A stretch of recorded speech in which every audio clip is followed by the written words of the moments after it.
Hey, this is Kevin, and this is an overview of the latest version of Android 4.4 KitKat. I have a 4.4 ROM installed on my Verizon Galaxy Nexus, and this ROM has a few graphical glitches, but it's pretty stable and fast. Android 4.4 KitKat is interesting in many ways, starting off with the name. Google has partnered with Nestlé to call the OS KitKat instead of the key lime pie name everybody was speculating about, and to create a large marketing blitz. Android 4.4 is a refinement of Android, changing the UI from a dark, Tron-like holo theme that was on Android since Android 4.0 ICS to a more light, modern UI similar to Google Now. Speaking of Google Now, it's now a first-class citizen. At the home screen, you'll find a Google search bar on every page, and if you say, "Okay Google," it'll launch Google Now. Swipe to the left of your home screen, and you'll find Google Now, similar to how HTC set up Blink Feed.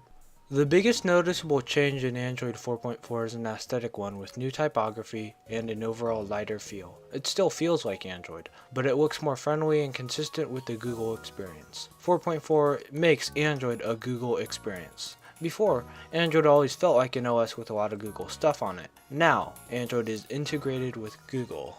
Smartphones can do many things, but one thing that's been the same on smartphones has been the Dialer app. With Android 4.4, Google made the Dialer smart. You can search places and it stores the names and numbers. An example is if you wanted to order a pizza. All you would need to do is search the name of the pizza store and tap the name. If they call you back, the name of the pizza place will show, not just the number. Google has integrated the SMS into the Hangouts app, so even if you never use Hangouts, you'll have to enter it to use messages. SMS integration in Google Hangouts isn't that great, and it should have been done better. You can switch your default SMS app to something like Facebook Messenger or some other app. The lock screen has changed a bit. When you play your music, your album art is full screen on the lock screen. You need to give a more deliberate swipe to add widgets, and I thought that was a nice change. To get to the camera widget, you need to swipe at the bottom. They made the Google Now swipe up into an arrow, which is a change I don't care for. KitKat added quite a bit of new features you can find in the Settings app. If you have more than one launcher, 4.4 comes with a built-in launcher switcher, which is really awesome.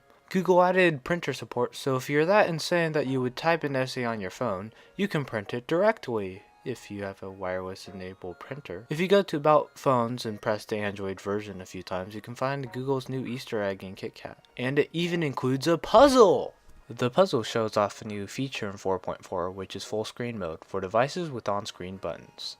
It removes the notification bar and buttons to give you a more immersive experience for stuff like reading and playing games. To exit full screen mode, all you need to do is swipe down. This used to show up in certain apps like Gallery and YouTube, but now full screen mode is in the API and should be integrated into a lot of apps. This new feature justifies on-screen buttons and is one of my favorite changes in 4.4. Android 4.4 has had a lot of changes behind the scenes to make Android less demanding and more optimized. The minimum RAM requirement is 512 megs, which is lower than it has been since ICS. There are lots of speed optimizations like a lighter app switcher, etc. To me, 4.4 speed improvements are really impressive. My Galaxy Nexus flies on 4.4 even though the ROM is still in beta. Overall, 4.4 KitKat is a big step in the right direction for Google and is one of the biggest changes we've seen in Android as of late.